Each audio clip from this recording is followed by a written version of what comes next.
Breaking news చూస్తున్నాం. Iran supreme లీడర్కి అంటే ఇప్పటి వరకు కూడా ఒక రహస్యం, అంటే అతను ఉన్నాడా లేడా, అంటే బ్రతుకున్నాడా చనిపోయాడా అన్న దానిపైన అజ్ఞాతం వీడిందనే చెప్పాలి. అయితే రష్యాకి సంబంధించిన రాయబారి దీనికి సంబంధించిన పూర్తి వివరాలు ఇప్పటికే బయటికి చెప్తున్న విషయం కూడా మనం ఇక్కడ చూస్తున్నాం. అయితే ఇరాన్ సుప్రీం లీడర్ అజ్ఞాతం పైన ఇటు రష్యా సంచలనమైన ప్రకటన కూడా చేసింది. ముస్తాబా ఎక్కడ ఉన్నారో ఇప్పటికే రష్యా చెప్పడం జరిగింది. అలాగే సుప్రీం లీడర్ హెల్త్ కండిషన్ల పైన కూడా ఒక క్లారిటీ ఇవ్వడం జరిగింది. ముస్తాబా ఇరాన్లోనే ఉన్నట్టు కూడా ఇటు రష్యాకి సంబంధించిన రహస్య రాయబారి కూడా చెప్పారు. దాడుల్లో ముస్తాబా ముఖానికి తీవ్ర గాయాలయ్యాయని, అయితే ఇప్పుడప్పుడే ఆయన కోలుకుంటున్నారని కూడా వెల్లడి చేశారు. మరి అయితే ఎందుకు ఇంత రహస్యంగా ఉంచారు, ఎందుకు ఇప్పటి వరకు బయటికి రాలేదు అని అంటే అతను ముఖానికి గాయాలు అవ్వడంతోనే తను బయటికి రావడానికి అంగీకరించట్లేదు అన్నట్టు కూడా ఇటు రాయబారి చెప్తున్నట్టు మనకు తెలుస్తుంది. అయితే యుద్ధంలో తీవ్రంగా గాయపడిన ముస్తాబా ఆ తర్వాత పూర్తిగా అజ్ఞాతంలోకి వెళ్ళిపోవడమే దీనికి ప్రధాన కారణంగా కనిపిస్తుంది. అంటే ముఖ్యంగా ముస్తాబా బ్రతికున్నారా లేదా అనే దానిపైన చాలా వరకు చర్చనీయాంశమైంది. అంటే ఈయన చనిపోయారా, చనిపోయిన తర్వాత ఇరాన్ బ్రతికే ఉన్నట్టు ఏమైనా చెప్తోందా, లేకపోతే అంటే ఇప్పటికే ఇరాన్కి సంబంధించి ఖమేనీ చనిపోయిన తర్వాత ఏ విధంగా వీక్ అయిందో మనం చూసాము. ముఖ్యంగా మరి ఇలాంటి పరిస్థితుల్లోని ఇతను చనిపోయారా లేదా అనే ఒక క్లారిటీ లేకపోవడం వల్లే ఇతను చనిపోయారు అని చెప్పి కూడా చాలామంది డిక్లేర్ చేసినప్పటికీ మరికొంతమంది ముఖ్యంగా ఇరాన్కి సంబంధించిన వాళ్ళు లేదు అతను బ్రతికే ఉన్నారు అని చెప్పడం జరిగింది. అయితే దీనికి సంబంధించి ఇటు రష్యా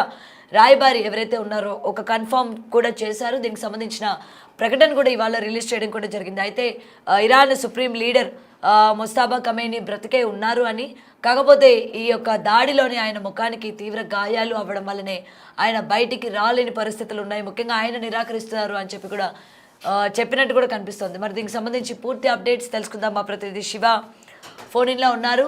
రైట్ శివ, అయితే ఇప్పటి వరకు కూడా ఖమేనీ చనిపోయారు అని చెప్పి కూడా చాలామంది అనుకున్నారు. మరి అయితే రాయబారి రిలీజ్ చేసిన ఈ ప్రకటన ఏదైతే ఉందో ముఖ్యంగా అతని ముఖానికి గాయాలు అవ్వడం వల్ల బయటికి రాలేని సిచ్యువేషన్లో ఉన్నారంటే అతనే రావడానికి ఇష్టపడట్లేదు అని చెప్పారు.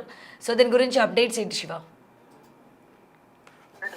గౌతమి, పశ్చిమాసియా యుద్ధం కొనసాగుతున్న వేళ ఇరాన్ ప్రజలకు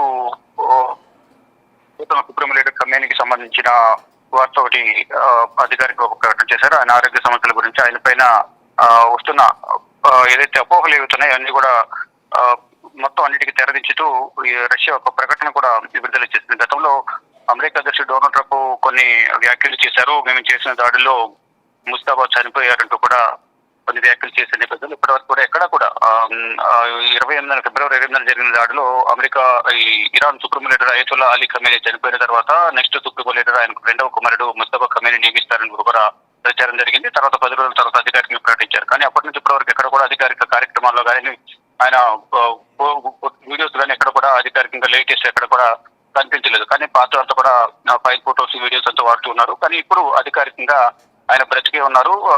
ఇటు తీవ్ర గాయాలు కావడంతోనే రష్యాలో ట్రీట్మెంట్ పొందుతున్నారంటూ కూడా ఈ సస్పెన్స్ కు తెరదించుతూ రష్యా ఒక ప్రకటన విడుదల చేసింది.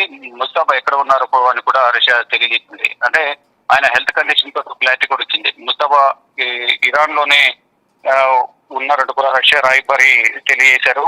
దాడుల్లో ముస్తాబా ముఖానికి తీవ్ర గాయాలైన నేపథ్యంలోనే ఆయనకి ట్రీట్మెంట్ ఇస్తూ ఉన్నారు.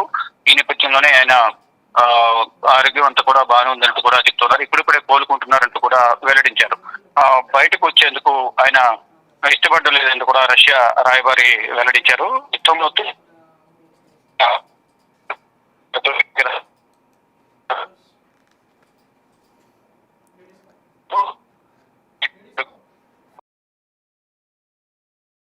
రైట్.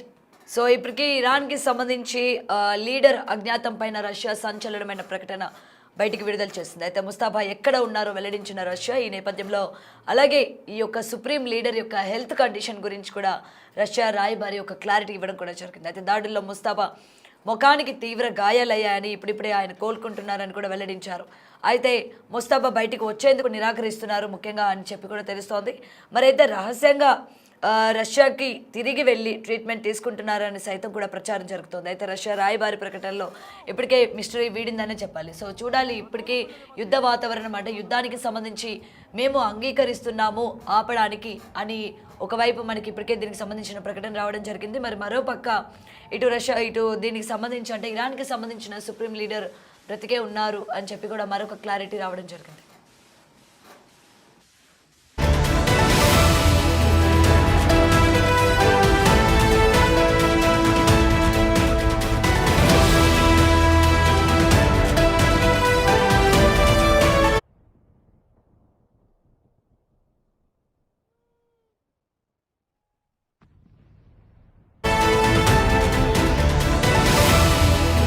రైట్. అయితే ఇటు ఇరాన్కి సంబంధించిన సుప్రీం లీడర్ ఒక పక్క బ్రతికే ఉన్నారు అని చెప్పి వస్తున్న వార్తలపైన అంటే గతంలోనే ఆయనకి సంబంధించి వస్తున్నా సరే ఆయన చనిపోయి ఉంటారు, వీళ్ళు కావాలని బ్రతికున్నారు అని చెప్పి కూడా బయటికి చెప్తూ ఉన్నారు అని అయితే ఎవరైతే అపోహలు చేస్తూ ఉన్నారో మరి అయితే రష్యా ఇవాళ రిలీజ్ చేసిన ప్రకటన పైన అందరికీ కూడా ఒక క్లారిటీ రావడం కూడా జరిగింది. ముఖ్యంగా ముస్తాబా ఖమేనీ బ్రతికే ఉన్నారు అని చెప్పి కూడా ఇక్కడ క్లియర్గా మనకి కనిపిస్తుంది. అయితే యుద్ధానికి సంబంధించి ఇప్పటికే ఒక కాల్ కూడా రావడం జరిగింది. అంటే ఒక ముందడుగు వేశారని చెప్పాలి. ముఖ్యంగా ఇటు ఇరాన్ యుద్ధంకి సంబంధించి ఆపే ప్రయత్నం చేస్తున్నట్టు చెప్పింది. అయితే ఇది ఆపాలంటే కూడా తగిన ఏవైతే హామీలు ఉంటాయో వాళ్ళకి కావాల్సిన డిమాండ్స్ కూడా క్లియర్ చేయాలి. దానికి తగ్గట్టుగా ఉంటేనే మేము ఈ యుద్ధ వాతావరణాన్ని ఇక్కడితో మేము ముగిస్తాము అని చెప్పి కూడా ఇప్పటికీ ఇరాన్ వెల్లడించడం కూడా జరిగింది.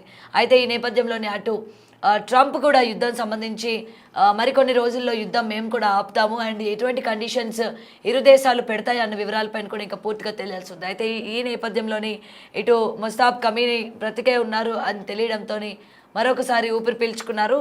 సో మరి ఇప్పటి వరకు కూడా ఎటువంటి కథనాలు మనకి వినిపిస్తూ ఉన్నాయో మనం చూస్తూ ఉన్నాం. ముఖ్యంగా ఇరాన్కి సంబంధించి సుప్రీం లీడర్ చనిపోయారు అని కావచ్చు, లేకపోతే యుద్ధంలోని ముఖ్యంగా ఆయన కనబడకపోవడమే దీనికి ప్రధానమైన కారణంగా కూడా తెలుస్తుంది. అంటే ఆయన ఎక్కడ కూడా కనబడకపోవడం, ముఖ్యంగా యుద్ధం జరిగిన తర్వాత ఈయనకి గాయాలైన తర్వాత ఈయన చనిపోయారు అని చెప్పి రకరకాలుగా కథనాల్లో మనం వింటూ ఉన్నాము. కాకపోతే ఇప్పుడు రష్యాకి సంబంధించిన రాయబారి వెల్లడించిన ప్రకటనలోనే ఆయన చనిపోలేదు, ఆయన బ్రతికే ఉన్నారు, తీవ్ర గాయాలు అవ్వడంతో ఆయన బయటికి రావడానికి ఆయన నిరాకరిస్తున్నారు అని చెప్పడంతో దీనికి ఒక క్లియర్ చిట్ వచ్చిందనే చెప్పాలి.